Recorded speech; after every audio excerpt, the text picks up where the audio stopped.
आज हम बता रहे हैं क्लास 10 का गर्भ निरोधन यानी अनचाहे बच्चों से कैसे छुटकारा पाया जाए। तो गर्भ निरोधन का मतलब हो गया कि हर एक व्यक्ति एक या दो बच्चे चाहते हैं, उससे अधिक बच्चे कभी कभी उनके लिए समस्या बन जाते हैं। बिना जाने पर वो बच्चों का जन्म हो जाता है। तो गर्भ निरोधन के लिए क्या क्या उपाय किया जा सकता है। तो गर्भ निरोधन के लिए महिलाओं के लिए अलग उपाय है और पुरुषों के लिए अलग उपाय है। महिलाओं के लिए क्या क्या उपाय है, तो महिलाओं के लिए है हार्मोन युक्त गोलियाँ। कुछ गोलियाँ महीने भर खाई जाती है, कुछ साप्ताहिक खाई जाती है, कुछ महीने में एक बार खाई जाती है। ये हार्मोन युक्त गोलियाँ मादा हार्मोन को स्रावित होने से रोकती है, जिसके कारण एस्ट्रोजन बाहर नहीं निकलता है और अंडाणु भी बाहर नहीं निकलता है। लेकिन इन गोलियों को जब भी खाना चाहिए महिला चिकित्सक के देखरेख में खाना चाहिए, क्योंकि यह कभी कभी हमारे पूरे हार्मोन सिस्टम को गड़बड़ कर देता है। दूसरी विधि है यांत्रिक विधियाँ। इन यांत्रिक विधियों में आता है आपका कॉपर टी है, लूप है। इसे गर्भाशय गिरवा में स्थापित किया जाता है। गर्भाशय गिरवा में स्थापित होने के कारण माँ या शुक्राणु को गर्भाशय के अंदर प्रवेश करने देता है, जिसके कारण शुक्राणु और अंडाणु आपस में मिल नहीं पाते हैं। फिर न निषेचन होगा न गर्भधारण की समस्या होगी। और तीसरी जो विधि है वह है शल्य चिकित्सा विधि, जिसको हम लोग बोलचाल की भाषा में ऑपरेशन कहते हैं।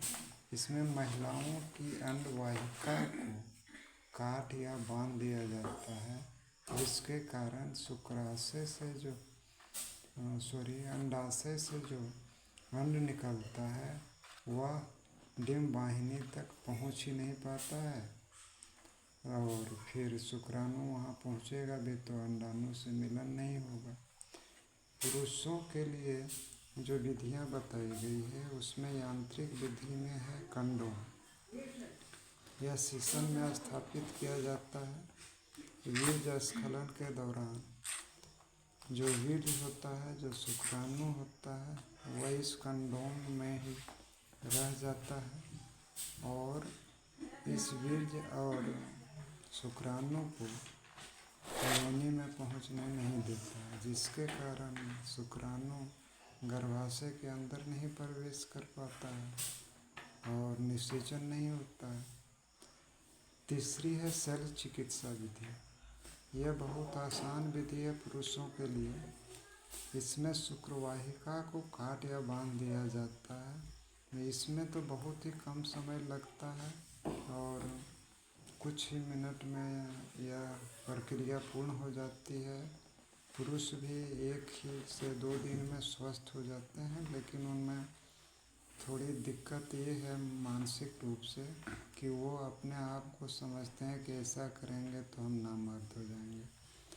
तीसरी जो महत्वपूर्ण विधि है प्राकृतिक विधि में, जैसा हमारे महात्मा गांधी ने बताया था कि जनसंख्या नियंत्रण का सबसे अच्छा उपाय आत्म संयम है। आत्म संयम का मतलब है कि हम कम से कम एक दूसरे के संपर्क में रहें और ख़ास करके मासिक धर्म के 10वें से 20वें दिन के बीच यदि संपर्क से बचा जाए तो अनचाहे गर्भ से छुटकारा पाया जा सकता है, क्योंकि 10वें से 20वें दिन के बीच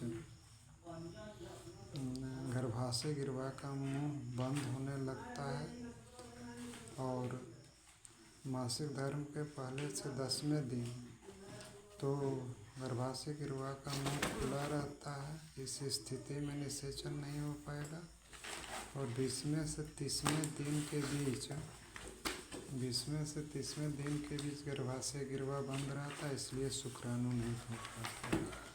देखिए, कुछ जो गर्भ निरोधक युक्तियाँ बताई गई थी, जैसे महिलाओं के लिए कॉपर्टी, लूप, पुरुषों के लिए कंडोम, ये कुछ हद तक यौन रोगों से भी सुरक्षा करती है। यौन रोग जैसे मान लीजिए गोनोरिया हो गया, सिफिलिस हो गया, मस्सा हो गया, इन रोगों से हमारी सुरक्षा करती है और अनचाहे गर्भ से हमें मुक्ति भी देती है। अब अगले वीडियो में आपको क्लास 10 का अगला चैप्टर बताया जाएगा।